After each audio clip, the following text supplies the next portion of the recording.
Good afternoon, and thank you for joining us. I'm Dora Muhammad, Engagement Director at Virginia Interfaith Center for Public Policy.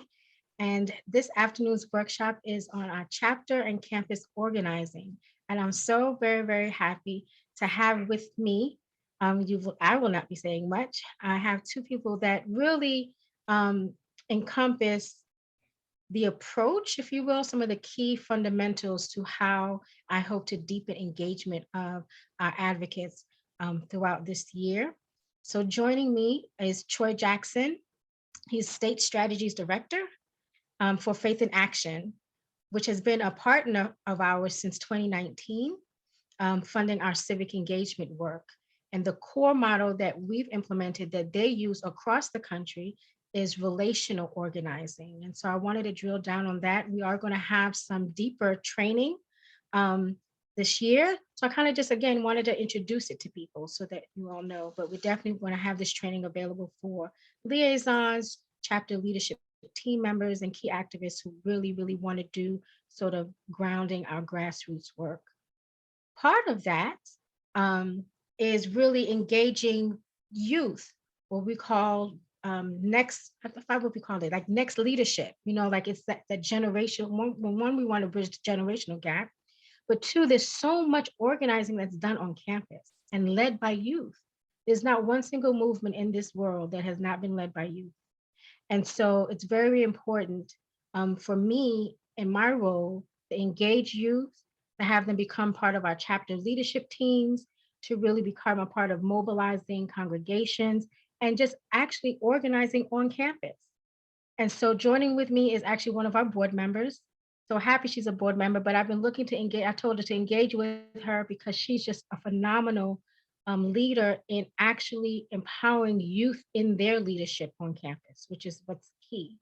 And that's Reverend Katie Gooch. She's the director of the PACE Center at VCU. And so thank you both for joining us. And so Troy, I'm going to turn it over to you first. I'm going to spotlight you and you can share with everyone. Thank you. Great.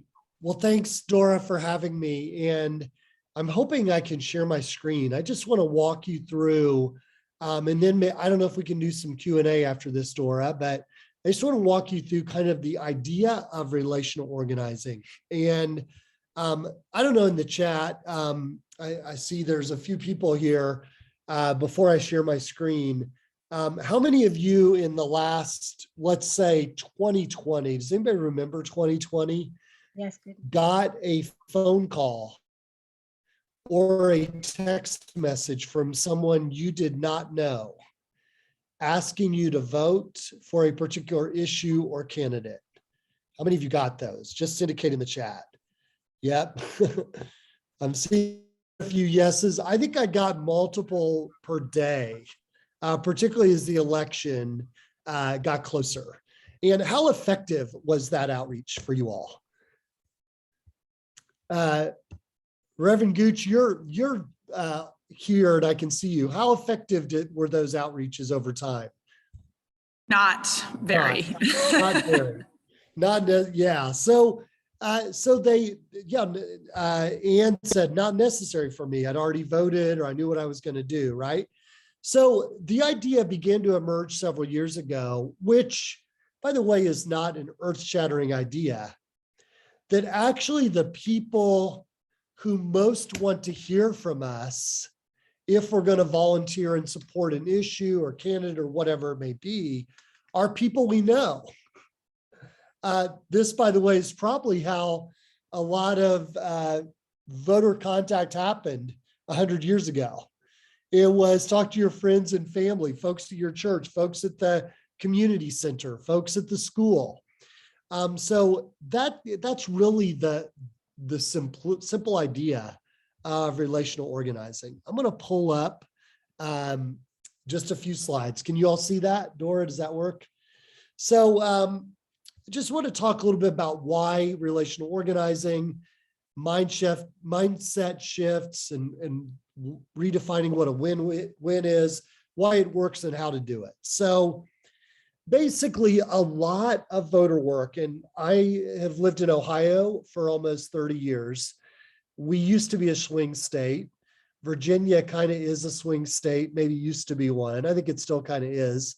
What would happen in our state is in 2007, suddenly we became really, really important.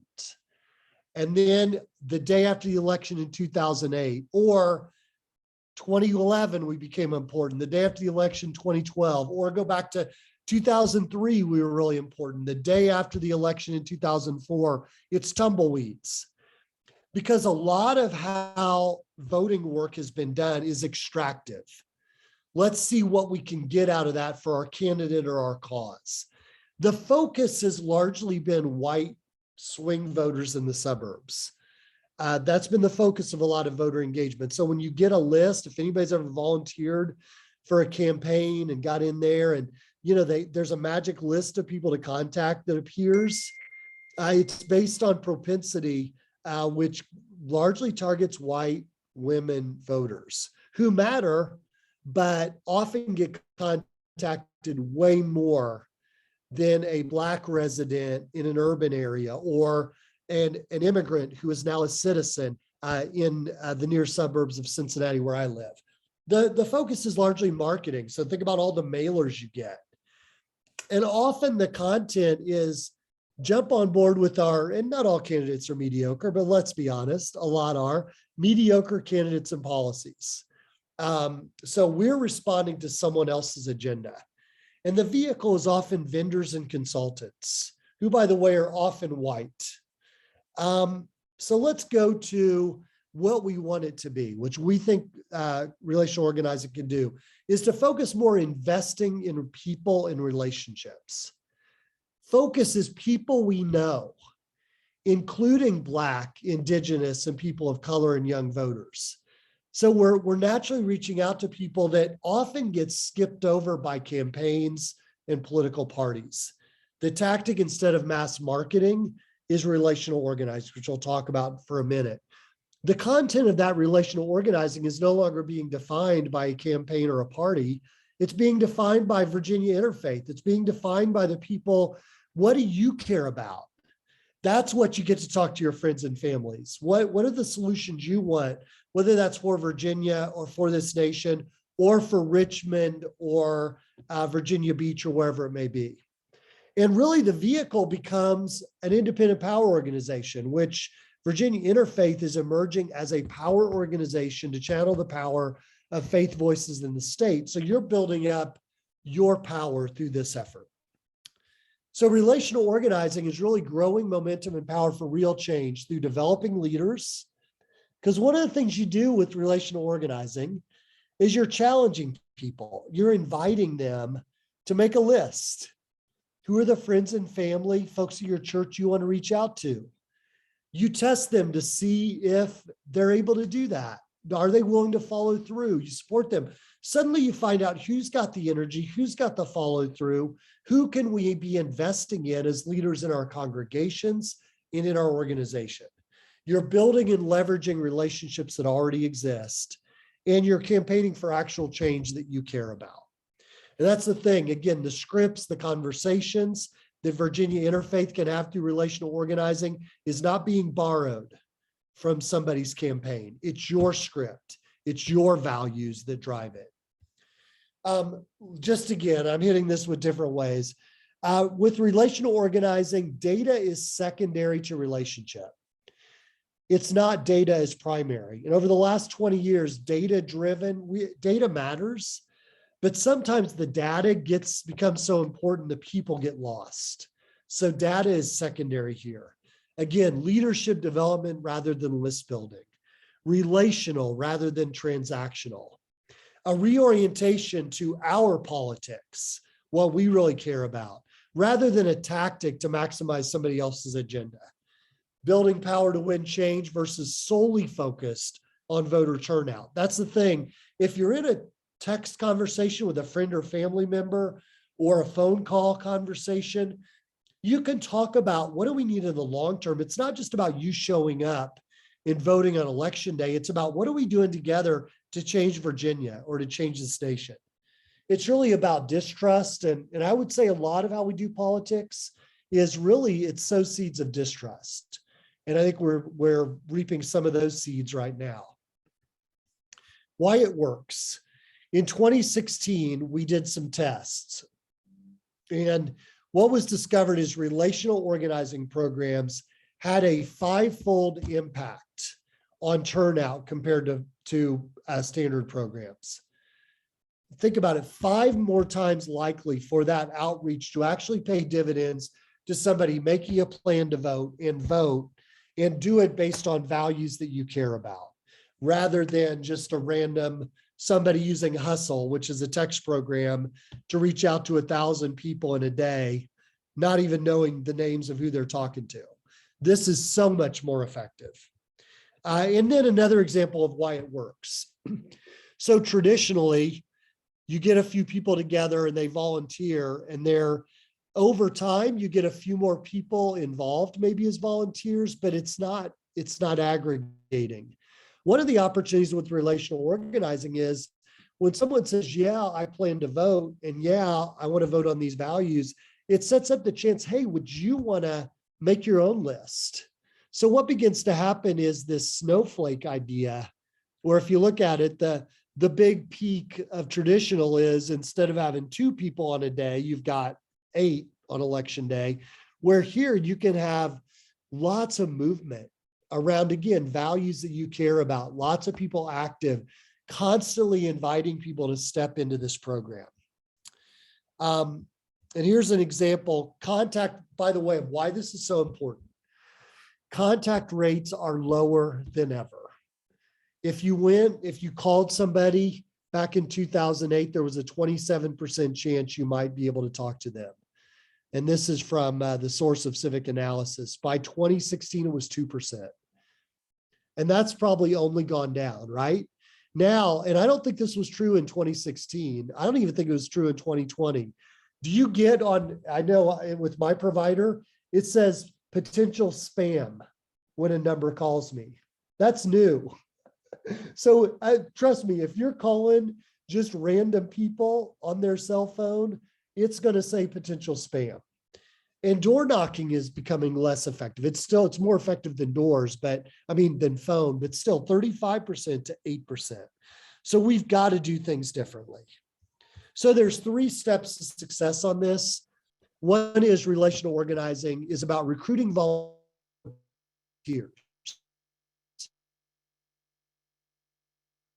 who can commit to reaching out to friends, coworkers, and families. Then there's, and it's like where you're saying that there's a program you're going to be using on how to do this, but you would then train volunteers on how to get their list, what script you want to use. That should be a script tailored to Virginia Interfaith. And by the way, that script can even be tailored to a congregation. You can do that kind of adaptation, which is really hard to do if you're joining somebody else's machine. And then figure out how to track data with calls. There's some really good apps out there that are about relational organizing. I don't know which one you might be using, if any, Dora, but you can train We've used people. Outvote with you all since 2020. Okay. We've trained folks on Outvote. Perfect. And then the volunteers call through their list up to 3 times. And you also train people about how to enroll new people. When someone on their list really gets excited, how do you invite them to join and be one of these relational organizers themselves? So then, this is where you all would go with this over the next few months, is actually start populating a list. And we typically challenge people to come up with a list of at least 10 people and up to 20 people that in your community, from your church, from your neighborhood, from your children's school, from your neighbors, family members. And by the way, I did this in 2020 election, and I had people respond with new plans to vote. Maybe they didn't have a plan, and just doing this with people I frankly thought would have a plan to vote. Just me asking, sometimes it's like, good idea. I need to get a plan. I need either plan to vote early because I'm going to be out of town. Thanks for flagging this. It really does make a difference. So I'm going to stop sharing. And I don't know if you want to remove the spotlight or not, Dora, but I'd love to answer any questions you might have, or Dora, you can move on to the next topic, whatever works for you. Yeah, definitely want to take questions now, and then we'll go to Katie. And then I'll introduce some other things, and then we'll wrap up with some questions. Any questions for Troy?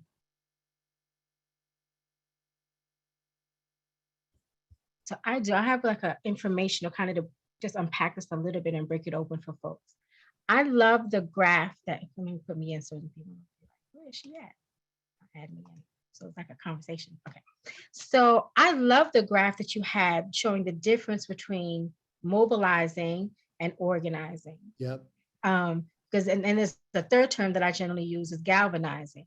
And so I want you to break that down for folks, because one of the things I, as staff, I have been telling Kim, I was like, we need more organizers on staff. Like I have a true grassroots organizing since I was a teenager. And so at times it's difficult because I don't want to get pulled into doing just organizing work at the center, because it's foundational. But just explain that to people, because we have learn, pray, act as our motto, and everyone jumps to act. And it's like, we got to get organized before you move. Yeah. Like, well, we have momentum. And my biggest phrase, and Kim just stops after I say this with people, you're like, we have momentum. I was like, well, car crashes have momentum too. Yeah. So I'm just going to pop. Is this the slide you're talking about? Yes. Yeah. So I'm not going to keep sharing it, but I can, Dora, I will share this slide deck with you.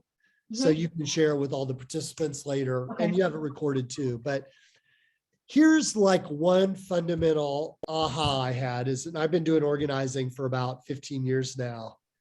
Here to me is the difference between mobilizing and organizing is, and I'm going to quote a political figure. I'm not going to say who. To be mobilizing often is rooted in, will you do me a favor? Will you show up to this thing? Or maybe to put it more charitably, there's no need for a favor because something has happened in the world and people are primed to act. George Floyd has been murdered and it's been captured on video. And there's going to be a march in downtown Richmond, and somebody puts it up on Facebook and you have 1,000 people there. That happens occasionally, right?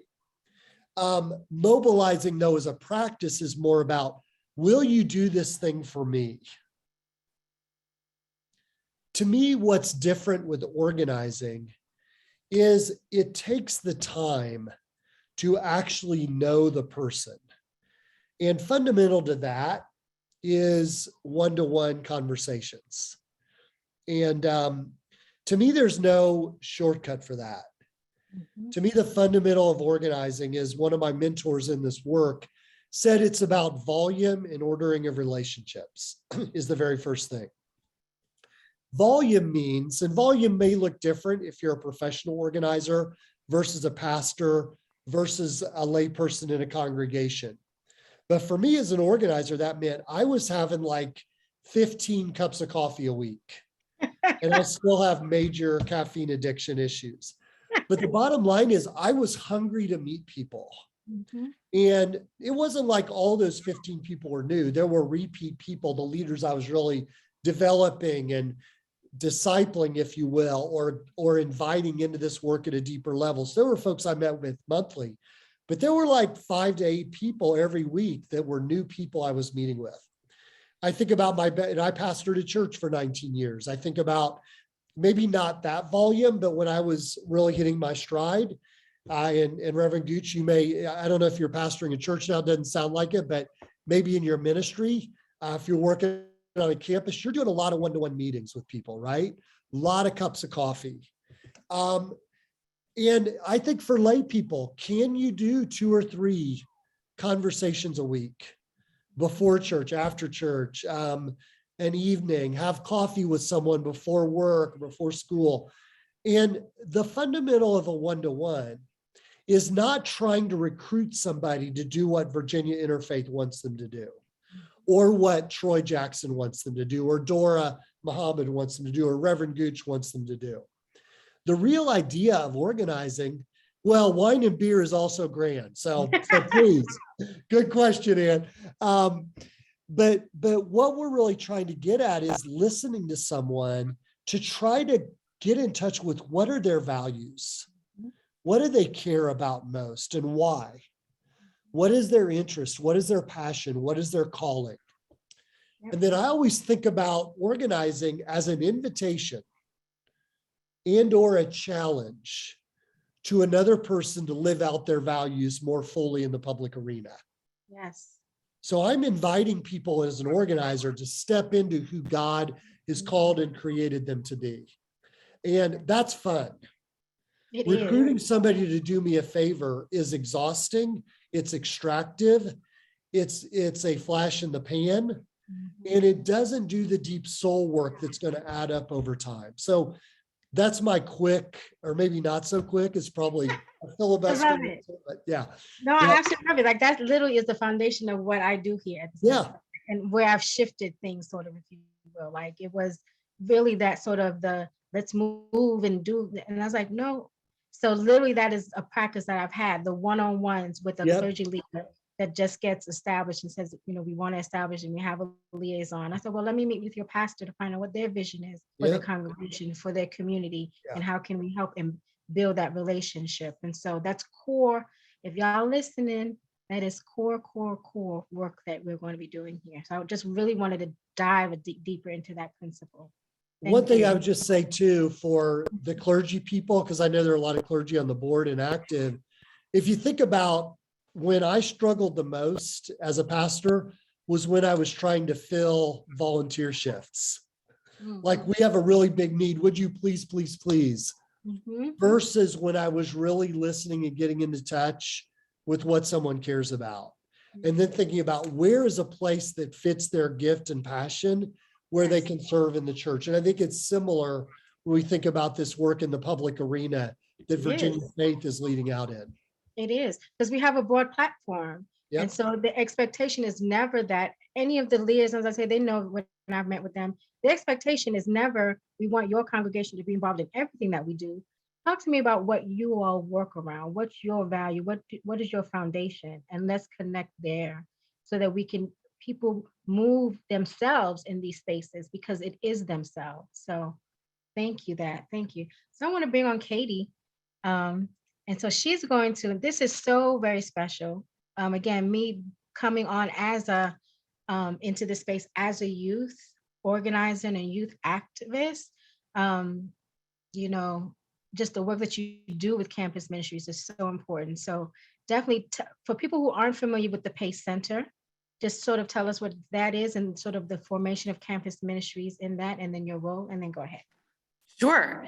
I am smiling some big smiles over here because I have a couple of students that I think are on this webinar with us, or at least they said they were going to. And Troy, all the words that are coming out of your mouth are exactly what I say all the time. And I just want to let my students, I've never met Troy before. I have no idea what he's going to say. Maggie, so it's, yeah, you didn't text me to say these things. I no. You didn't pay her. Maggie is here. I didn't. Other students. But Maggie, yeah, and I'll talk about this a little bit. I actually wasn't going to go into this, but Troy, are you familiar with the term asset-based community development?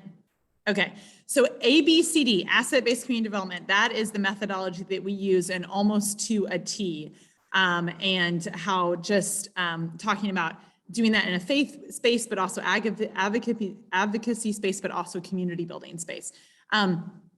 I will quickly introduce myself and kind of what I do with the PACE Center, what the PACE Center does. But while I am doing that, I have a request that on chat, you guys can answer the following question. Were you active in advocacy when you were a college student or college age? And I want you to tell me why or why not. Okay, so we'll look at those answers. And I think you can multitask. And if this is the only part you don't hear, it's okay. You don't need to hear too much about me. But I am an ordained United Methodist pastor. In an earlier life, I actually was a political consultant and was quite involved in policy work in DC. Then I saw the error of my ways and I felt a calling to ministry. And I served in a larger church here in Richmond, Virginia, called Reveille United Methodist Church. I was their executive pastor for 4 years. And then in the Methodist Church, we are appointed places, and I showed some interest in doing some more urban ministry, and I was appointed to the PACE Center, which is the United Methodist Campus Ministry at VCU, which is in the heart of Richmond. I had very little understanding of campus ministry, and I was very clear with that with the search committee. But I did feel like I knew a lot about young adults and could connect with them in their faith journey and what does faith look like and what does church look like in this time and in this space. So our campus ministry is very different than what your traditional campus ministry would look like. We definitely have, so we're with the United Methodist Church. I would say 3 times more Muslims walk through our door than Methodists do. We really focus on asset-based community development. And for a quick 30-second view of that, a lot of times community development and nonprofit work look at a community and they look at their deficits and they look and say, they don't have enough good education or housing or whatever the situation is. And so how can we go in and give that to them or fix that for them? Whereas asset-based community development is very much along the lines that Troy was just talking about, engaging with community members, asking them about their passions, their hopes, their dreams, finding out what their gifts are. So, you know, everybody is gifted, and finding out what those things are, and then creating a space to bring those things to life. So the community that we do that with is VCU and the VCU students. And so we are enabled to engage with those students, and we really support them. And how do you build a diverse community? VCU is an incredibly diverse campus, but we have learned that those students don't engage in that diversity very much. A lot of times you have, you know, all your Asian students are together and all your engineer students together and all your African-American females are together, but these groups are not necessarily engaging with one another and sharing their assets and their passions with one another. So that's a huge part of what we do, is create the platform for those things to happen.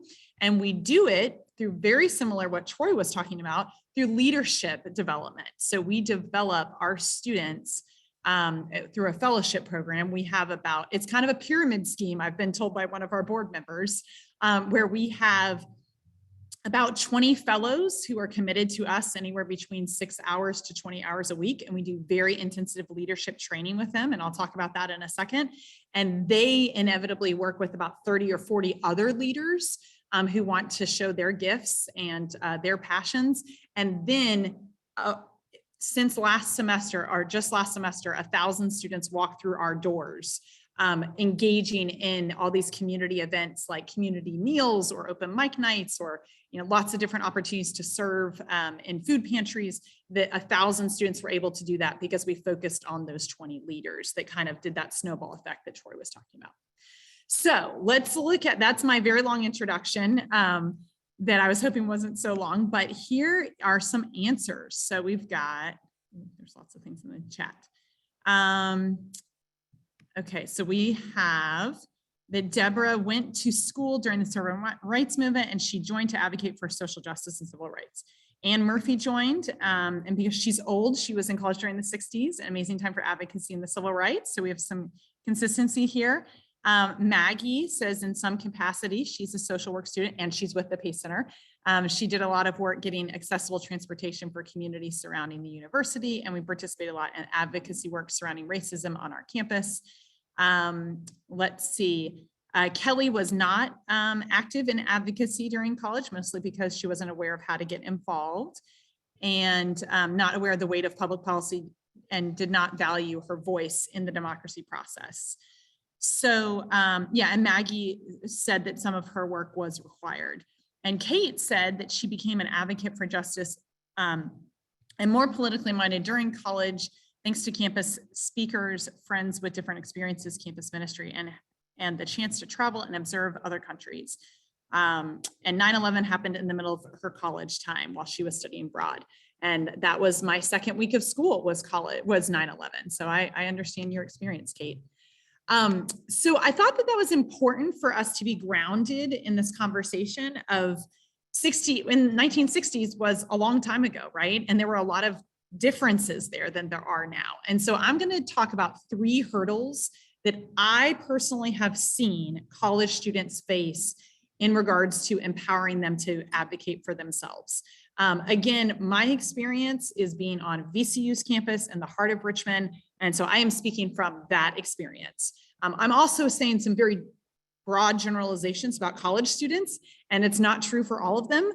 So I want to say that there are some really top-notch people that for whom these hurdles that I'm naming, they're nothing, and they leap over them well, and they're super, super engaged.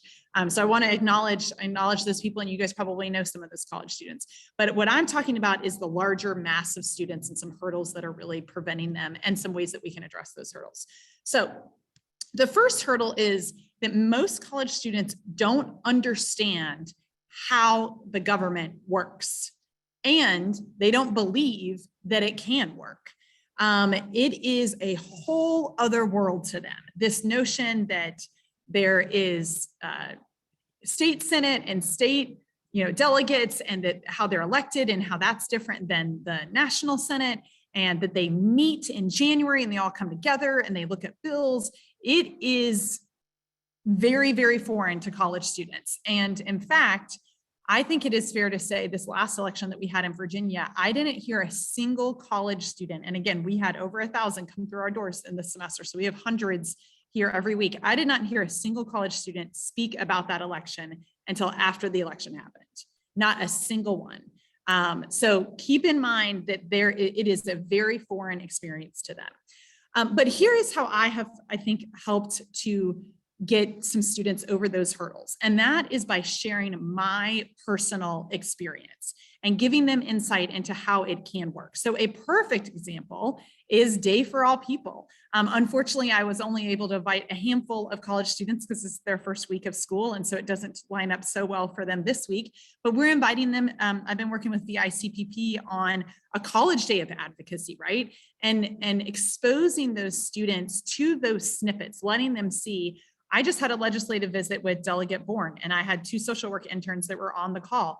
And I walked into the room that they're in, and just even through their mask, I could see their eyes light up like, oh my gosh, I didn't know that you could talk to a delegate and their staff, and you could say these things about these bills, and they would respond, and they actually cared, and they wrote stuff down. I mean, it is a mesmerizing experience for them. And so I think a lot of times we tell stories like, Martin Luther King marched on Washington and we did this big stuff and then we passed these big bills, and it is so out there and it's so not tangible for students. But if you can share an experience you have had, and I am able to tell a story about, I had at the time, Delegate Dawn Adams was my delegate, and I had a meeting with her, and I was part of a Methodist General Assembly day. And I spoke with her about the rate freeze bill that was coming up and how that impacted people that I've been working with as clergy. And she came up to me 3 months later at another event and said, I want to let you know that because you came and talked to me about that bill, I changed my vote. And I can tell students that story, and they can hear that and they can experience that, and again, make it tangible for them. So I think that you telling your stories, inviting them even to be over here, a 15-minute Zoom call, makes a tremendous, tremendous difference. So that is number 1 hurdle. The second hurdle that I have seen with college students is, and I'm going to preface this with, I worked with VICPP when I first got here 5 years ago, and we put together this meeting with student organizations that we thought kind of were social justice minded, and kind of said, how can we help you out? And it was fascinating. So my next 2 hurdles are from that meeting. The number 1 answer of why they did not advocate more for social justice things was that these students were afraid to sign something on Facebook or to get involved with something and find out later that it was actually something incredibly radical that they were involved with. And it was going to be documented that they were involved with it. And it was going to be on Facebook or social media in some ways, and it was going to impact their future employment. So the folks who were in the 1960s, or even the people, Kate, who was 9/11, she was in college. We didn't have Facebook. We didn't have social media. If you wanted to go to a rally and you found out like, whoa, this is super radical and not in line with what my beliefs are, no one documented that. And the only thing that, the only people who know about it are you and maybe your friend who went. That is not the reality that these students are currently living in. There is a big fear factor in that space.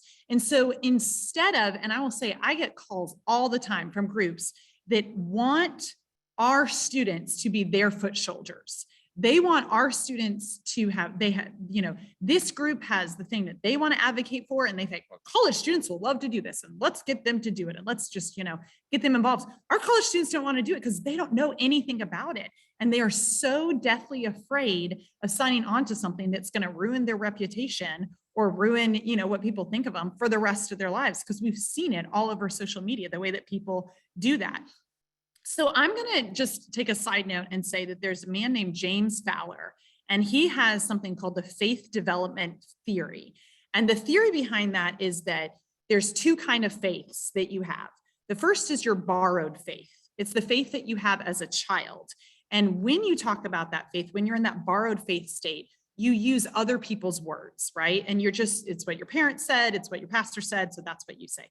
And later in life, you have your own faith. And that's when you know what you believe and why you believe it, okay? So there's those two spaces, but in between can be decades long, can be 30, 40 years of an in-between state. And that in-between state is similar to a student or anyone being in a ship, a faith ship, and all of a sudden they're in their own faith ship, and they're in the middle of the ocean, and the faith ship starts to disintegrate before them. And there's nothing that they can see around them. And it is scary as all get out. We, as campus ministers, are not called to build this next ship for them. We cannot build their own faith, but we can swim in the waters with them, right? And we can be present with them, and we can point out different things that are floating around the water that they can help build their own ship with. So I want you all to think about that that's not just faith. That's about people's beliefs. And that's about the things that they are really, as Troy was saying, the things they're motivated to actually advocate for and to move people with. So our job is to be present with him in the water and to create a posture of learning and understanding, and not using college students for your agenda, which just happens over and over and over. And we do very intentional ways of how to encourage that learning. And I'll talk a little bit more about it on the third hurdle, but I want to touch on what Troy was talking about, which is encouraging those students. If you have a particular thing that you are trying to advocate for, let's say that it's title loans, okay? You need to encourage those students to identify people for whom title loan reform is an issue to them, and learn their story. Maybe they themselves as a college student had a title loan. Maybe a coworker of theirs at the retail store that they work at had a title loan. Maybe they're a family member, whatever it is. Identify the people who are deeply impacted by this issue and go and learn about their story. Hear about it one-on-one. Don't try to get something on social media. Don't look it up and research. Try to deeply find people that you connect with, just like Troy was saying, that you have a deep connection with, and help a student along those ways think about who those people might be. The other thing is encourage the college students to think of what's the other side of the story, right? What do the title loan agencies say of why it's so important for them to have not to do the reforms that they are doing? If you empower students, because they are in a position of learning, this is what they're supposed to be doing in college, to ask the deep questions, that you might lose some people when you point them into the direction of this is what the title loan agencies are saying. But I'm telling you, the people that you gain out of that are so much more invested by it, that they are willing to do that snowball effect that Troy was talking about, to reach out to their friends and to encourage it. Because we're in a day and an age where students do not trust the news and they don't trust social media enough to actually take action. It doesn't mean that it's not getting in their brain somehow and they kind of are thinking about it. But when you're actually asking them to move, what's moving them are those relational stories, people that they connect with, people that they know. So that is the number 2 hurdle, and those are some ways to address it. The third hurdle, again, came from that meeting that we were having with social action student orgs. And here was by far the number 2 answer. Those students, their biggest hurdle was that they didn't have the password to the email list that all the other students had signed up for on the student organization fair in order to even reach out to them. It was an overwhelming experience for them to have to work through all these different things. So Troy just named all those different apps that you can use, right? There are a million ways that you can connect with people. And it's so overwhelming that college students, they're not even looking at their email. They're barely looking at their text messages because they're getting so many from the things that you're talking about, Troy. It is mind-boggling. And so think about it, when you were probably around in the 60s or the early 2000s, you might have found out about something because you were sitting in class with someone and you were talking with them. And they're like, hey, I'm going to go to this rally against Walmart. And we're all going to bring our own plates and cups and we're going to eat our food. That's something that happened to me in college, right? Okay, let's go. Let's see what it's about, right? So it's a personal relational conversation that got us to do those things. Whereas these college students, think about the last 2 years. Many of them are not even sitting in a room with the other students. They're on Zoom. And right now I'm talking into a screen and I see Dora and I see Troy. I have no idea who's on the other side of that screen, right? I'm not having that relational experience. I have no idea if you even agree anything with what I'm saying or not. These are the platforms that these students are being asked to have relationships with. And even if they are physically in person, I've taught a number of college classes here.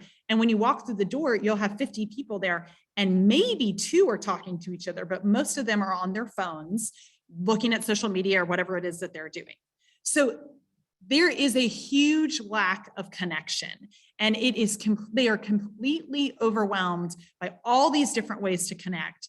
That when Troy was just saying we have to get back to what we did 100 years ago, that is exactly right. We have to help to give tools to these students of how do you have these one-on-one conversations that Troy was talking about. And Troy just asked us to have lay people do 2 to 3 a week. Well, what we do at the PACE Center for our leaders is within the first 2 weeks that they're here, they have to have 20 one-on-one conversations. I mean, it is like gangbusters. It is go out and do it. And it is uncomfortable and it is scary and they don't like it. But we walk them through step by step. And we give them the questions to ask. We help them to say, how do you even approach a person, right? What's the exact words that you are going to use? And then what's the next word? And then what's the next word? You're giving them the tools. I think that's what's so essential in all of this is many of us who are not Generation Z, we had that foundational piece. We might be on our phones all the time and texting all the time, but at least for the first 20, 30, 40, 50 years of our lives, we didn't have that. And so we built those foundational pieces of how to connect with one another. And so many of these college students don't have those foundations. So helping them build that with those tools and starting extremely small is just a great way to get them to have energy. But I want to comment one thing that when I first got here and I was not necessarily doing ABCD, I would put on an event and it would be like organized and on time and advertised and everything would be great and 3 students would show up, right? But then when I started doing asset-based community development and I had students who did stuff based on their passions and what they were energetic about, here is what happened. It was 45 minutes late. They forgot to advertise it. The rice was burned and 70 students showed up. And we were like, holy smokes, what do we do with this? And I think that is the snowball that Troy is talking about.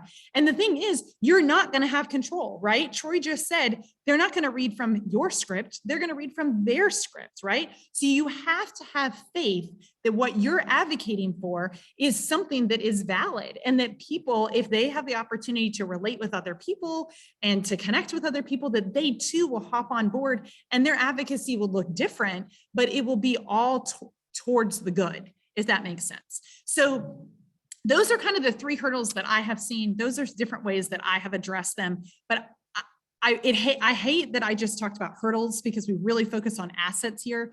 So I just want to say college students are phenomenal. Their stories are amazing, especially here at VCU. There is so much diversity. There is so much engagement. There's so much longing to connect with one another. The stories that they have to share, the experience that they have are phenomenal. And if you can just give them the tools to go forward, they will do 10 times more than you could have ever imagined. And it is exciting and very scary all at the same time. So that's my empowering college students on advocating. And I would also add community building with one another. No, I absolutely love it. So most of our interns are VCU, they're Bonner scholars. And so we have them for most of, like, they come, for those not familiar with Bonner, they come begin their internships as freshmen, and we literally have them for the 4 years of their, so we're part of what you're saying, swimming with them. And I Yeah. love that space, you know, so, and that's why what you shared today is so important, because I do think we approach youth in a very packaged way. Do you know what I'm saying? And so thank you for bringing the authenticity of your work. I absolutely love it. I'm going to bring Troy in as well. And so Dory, can I mention one thing as you mentioned Yeah. the word youth? I think it's really important for us to, college students are not 18 to 22 and that's it, right? And even the word youth means a Yes. whole lot of different things to a lot of people. Some people think youth is middle school. That is, there's students that if you say the word youth, now young adults might be different and it's going to change every few years, right? It's hard to keep up. But I will say we really forget a lot those people in the early 20s, those people in the early 30s. Like a lot of times they're not married and they don't have families yet, and they have energy and they have time to look at these bills and they have more life experience. And let's not forget those folks in the middle of this, because from the answers that I heard on the chat, they're not here on this call right now, right? And those are the people that really, we have a tendency to really focus on college because it's easy to get our brains around them. But instead, how do you think beyond college and get folks, because they have a longing to feel that connection and to advocate. So how do you support that? You know, you may know him, Ali Farouk, who's on our board. He raised that at one of our conversations about, again, because we've been revisioning, we've been in the position, for those who are listening, and tomorrow you'll be a part of that process, sort of the extension of it. We've developed as a board our strategic directions for the next 5 years, because 2021 was the end of the 5-year document that we were working off of. And Ali brought that up. He was like, there's a lot of stuff for retired folks, a lot of stuff for youth, but the people with young families, like, so we need to begin to think of how do we create spaces for them and their lived experiences, who generally are not most impacted by the stuff that we're doing, you know? And so I do appreciate that. I definitely, for those who, the broader scope for our engagement model, most people know we have 10 chapters. And so you all will see, I haven't done it yet because January has been so crazy. I've tried to do it a little bit. So my title was Congregation Engagement Director. So the congregation is going to drop because it's expanded beyond just the congregation. Our work just keeps growing here. But the chapters have really become the center of my work, if you will, because getting liaisons for chapters and then working with our seminary students, our interns, I still was trying to connect them all to our chapters. Like our chapters were set up that's over here doing their thing. And then Troy may know. So when we were doing our civic engagement work in 2020, 2019, leading into 2020, there was so much energy that was happening. We had about 100 volunteers in Civic Summer, and then none of them were connected to our chapters. Our chapter leaders, who Ann Murphy's one, was like, well, who can we find out who participated in the Civic Summer so we can get them connected? You know, and then so it's just been this constant sort of like a multi-throng places of our activity. And so I've been really trying to get everything to get anchored in our chapters so that they're really hubs of our work. And so there was a program that Faith in Action has called Super Leaders. They were like, you really, because it was attached to our Civic Summer. They saw what we were doing for Civic Summer. But that was wholly me organizing that. Do you know what I'm saying? And so they were like, yes, we would consider doing this. And I was like, our advocates ain't ready for this. Like our chapters ain't ready for this. And it was definitely what Troy was saying and all of what Katie just shared. And so I wanted to present that to you all because ever since 2019, that has been the goal, to really develop strong grassroots leadership that organize, because that's the foundation of anything that we do here in Richmond. And so of course, we're participating in our advocacy week. People tend to focus on, you know, because we are a policy place. And so we do laws, we do the Capitol, we do legislators, you know, this is our week. This is the big week. But then what happens after this week? What happens after January? What happens all for the rest of the year? It's this relational work that we focused on today.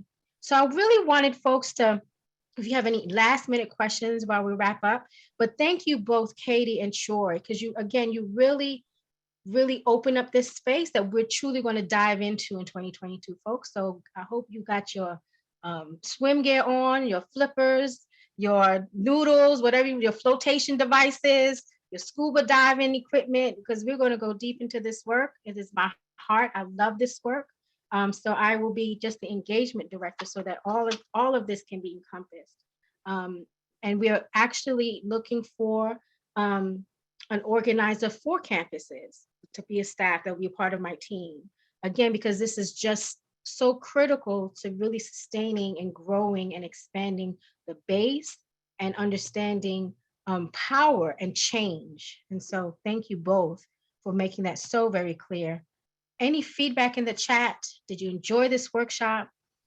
I want to address Kelly's comment about the word youth, and I'm on the board as well, and I brought the same thing up because, you know, our board, we split up because of COVID and we had our own different kind of rooms that we were in, and I spoke about that as that notion of youth, of how are we defining that, and who is encompassed in that group, and how do we think about what is even the word young people, right? And a lot of times it's life stages more than it is ages. Yes.